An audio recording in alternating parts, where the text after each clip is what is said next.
about a day I'm never going to forget. It's been 20 years. I still haven't forgotten. I'm working on a government project, and we have a really important job. And the job was to keep drugs out of the hands of teenagers who were ordering drugs online using their parents' credit cards. So we had to make sure that these kids weren't going to get those drugs anymore, or really just shut down the websites that allowed it to happen. Well, actually, I was the only DBA, database administrator, on the job, and I was fairly new. Well, I went on vacation for a week, and while I was gone, they hired a second guy. Business was really going on. I'm worried because I've got all the passwords and the usernames and all that stuff. How is he going to hit the ground running when he starts his job? Well, when I get there, I was very pleased, and I was also really embarrassed. Because when I got back, he had hacked everything. Nothing was locked to him. And he told me, and he told me how to do it, which was really great. He was a little more senior than me, and he told me about it. And what really made me remember was he told my boss. So I had some explaining to do. But I learned a really good lesson, a really great lesson, that ignorance is not safety. What you don't know can hurt you. That's what I learned, because I thought I had everything locked down, everything I knew about. But he knew a little bit more and was able to break into all the accounts. And thank God he was a good guy. He was there to help, but he could have been malicious and just deleted all the data if he wanted to. He had that power. I said 20 years ago, never forgot that lesson. So over the last 20 years, I've been really working hard on learning what I didn't know, what I didn't suspect, what I didn't see. You probably heard a couple of months ago, all these celebrities got their less than family friendly photos hacked. I'm going to ask you a question. Please be honest. I appreciate your honesty. Which of you also got your photos hacked? I didn't think so. I wasn't sure. Just in case. Well, that probably helped their careers because they got to go to the newspaper and say, oh, terrible things happen, so it probably helped them. Well, that's fine for them. It's their business. Notoriety is their business. But what happens when it happens to an everyday person, a regular Joe like you and me? Well, the statistics are, and back in these are 2011 statistics, so it's a lot worse now, is that over 17.5 million people will be a victim of identity theft in some way. It could be as simple as just someone getting your credit card number and then charging something real quick to it, or it could be as bad as someone literally stealing your reputation and ruining it. Those movie stars and celebrities made a fatal flaw, but they'll survive and stuff like that. Well, I'm going to show you how you can avoid that same fatal flaw so you don't have to spend years trying to repair a reputation or trying to pay back all the people someone else spent using your credit card. Now, how do I know about this? I've got the 20 years experience, but I also, as part of my job, working on government installations, is I've worked and I've earned my CompTIA Security Plus certifications. Now, literally, that is how to protect government installations from external and internal threats. As I'm taking this course, I'm going, almost all of this applies to everyday people like you and me, home businesses, anybody who gets on the internet. Everything they taught there, pretty much, are good lessons for the rest of us. So what I'm going to talk about today, I've got a limited amount of time, but I'm going to give you some tips right away, give you some tips that you could use right away and literally make yourself nearly unhackable. The two things I'm going to talk about are securing your accounts, and then protecting yourself online against burglaries. Now, first one.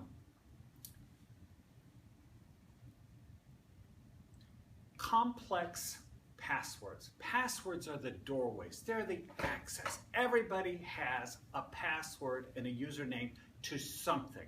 Unless you live in the woods, you're off the grid, you're eating berries, you don't have a password. Well, okay, fine, you don't have to worry about the rest of my speech. But for everybody else, having a good, strong password is really important. So what makes up a good, strong password?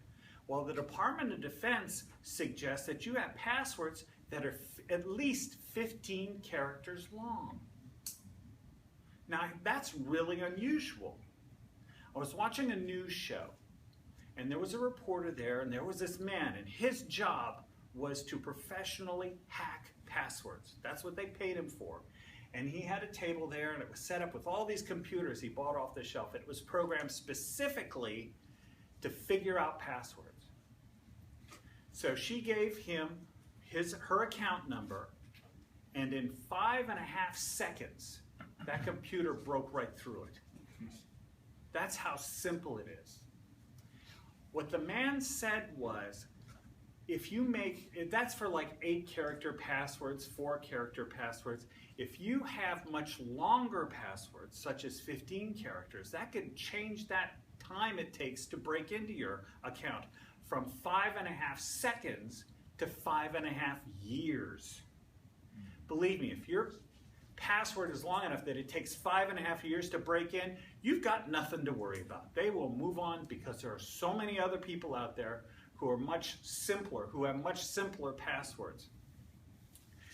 Usually there's a list that comes out every so often, most popular passwords. Now the bad guys know this, and bad guys have known all about these popular passwords. They know you better than you know yourself. So what are some of the more interesting passwords that a lot of people use, the top 10? One is, of course, the word password. Right. Once, and I think it was like number 10, was the word Bailey. I don't even use that as a password. But okay, some people use the word Bailey. But actually, the most common passwords are numbers. 1, 2, 3, 4, 5, 6, 7, 8, 9, 1, 2, 1, 2, 1, 2, QWERTY, every variation on that, the bad guys know. They go, they plan for that, they program for that. So if you are one of those people, you know, who is just, oh, nobody will get in, nobody's interested, and you use a password that is not complex or it just has a shorter length, you will be hacked. It will happen. All right, I started talking about complex passwords. The number one thing you can do to make your password less hackable is to increase the length to 15 characters. Something else you can do is include symbols, you know, like special characters, number sign, apostrophe, whatever, you know, pound sign. That really helps improve the complexity of your password.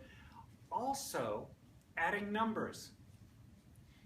And uppercase and lowercase. If you mix all those together, you will have nearly unhackable passwords.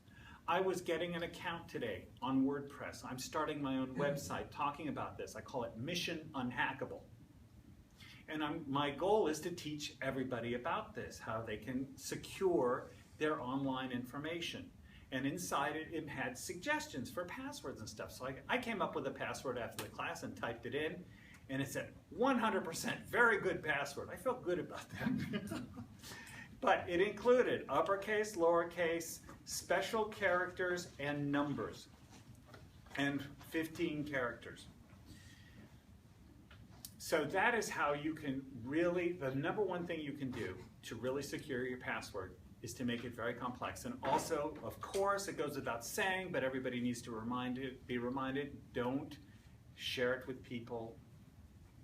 Don't write it down someplace. Don't send it in emails, because there are programs that are scanning emails all the time, just looking for account information. Now, a couple of weeks ago, 2 policemen came to my front door.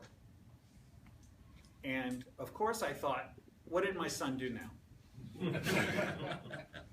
But this time he was innocent. Now, the 2 policemen came to our door. I live in Fairfax City. And they came to the door and they said, okay, there was a lady down the block, a couple of houses just away, who got her house burglared.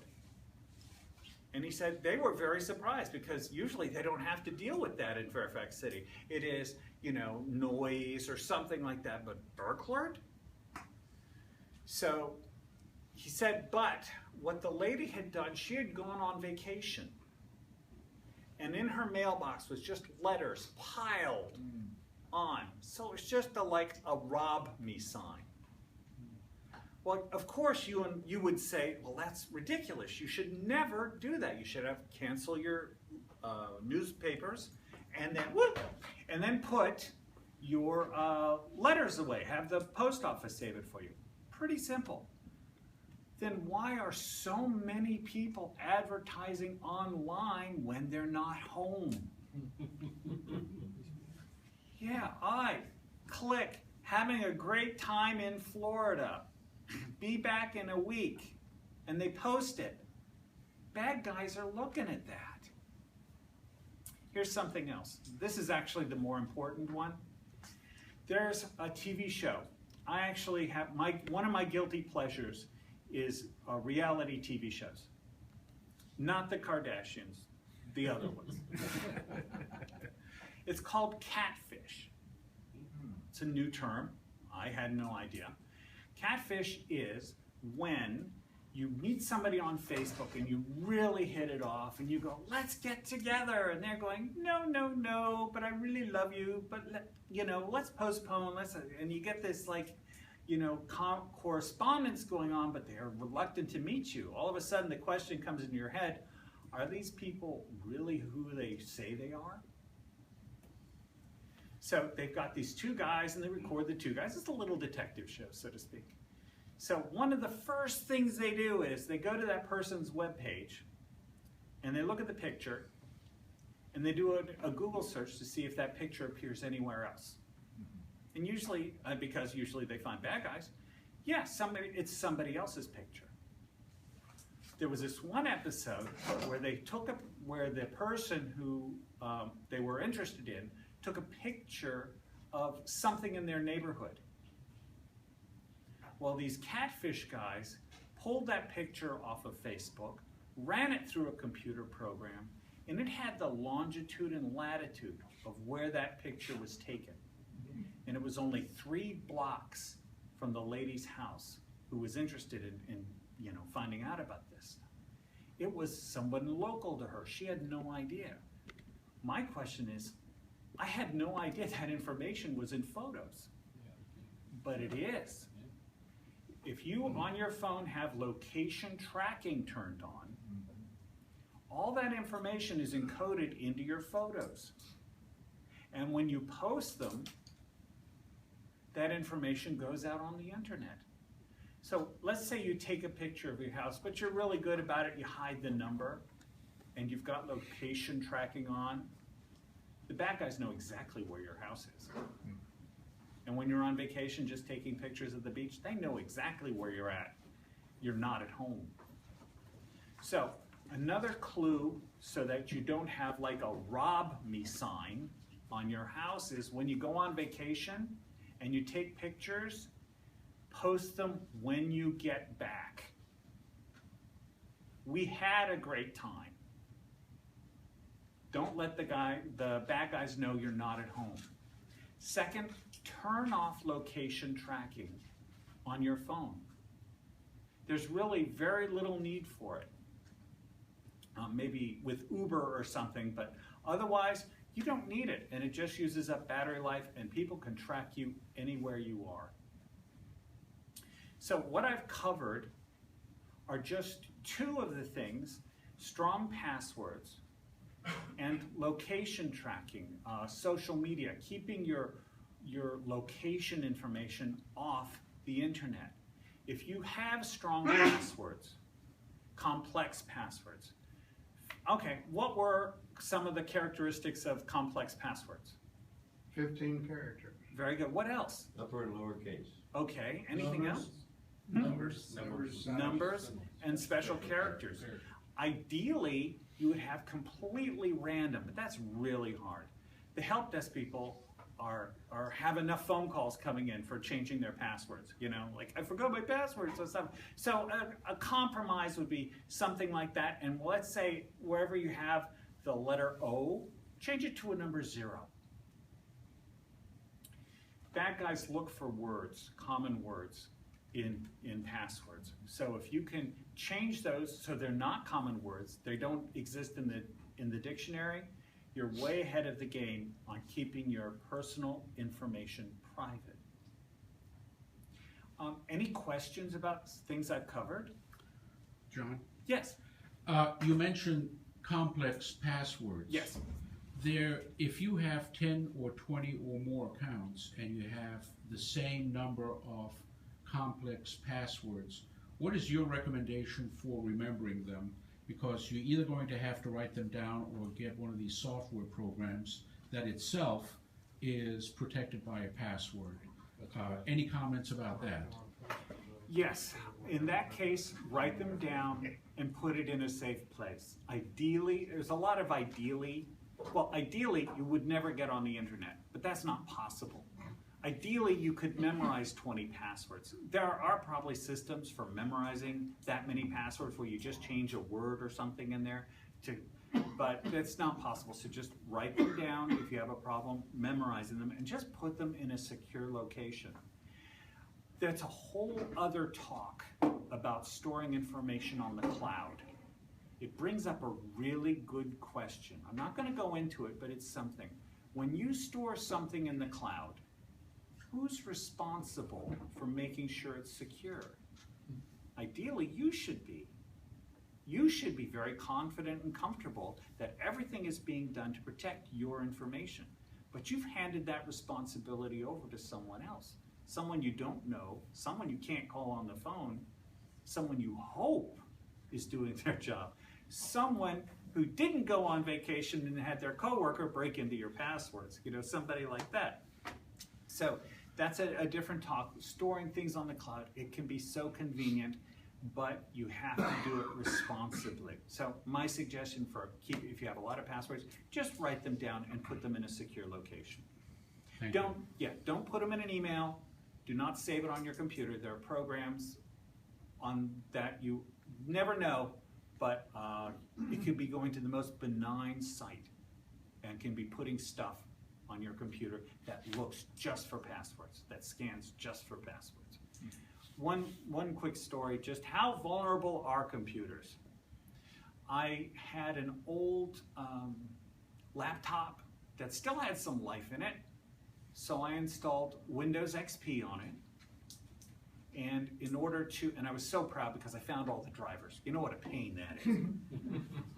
So I got all the drivers. Okay, now let me download some antivirus software. It was like the next thing on my list. As soon as I booted up the web browser, it was Internet Explorer, bang, I got hijacked. It literally, I hadn't had a chance to go and download the antivirus software because it had taken control of my computer and sent me to God knows where. I forgot what the site was, but I'm like, this is goofy. I mean, wow. So I managed to get back, and then I got the software, and that didn't happen again. But that's how quickly they can get into your computer if you're not protected. If you have questions about, do I have suggestions about antivirus software and how it works, I had the best instructor. He had like so much real world experience that he was willing to share with everybody. And I'm willing to share that with you if you'd like to afterwards. Any other questions? Is Nod 32 very good? 932? Nod, N-O-D. I'm not familiar with that. Oh, that's a Micro Center sells the product. I know Windows Defender is free, but it ranks pretty lowly. low. So even though it's Microsoft, you think, they know. Windows Defender is not as good as some other free ones. I think it's AVG, is like up in the 90s, and Windows Defender was like 60-some%. Yeah. Okay. If there's nothing else, I want to really thank you.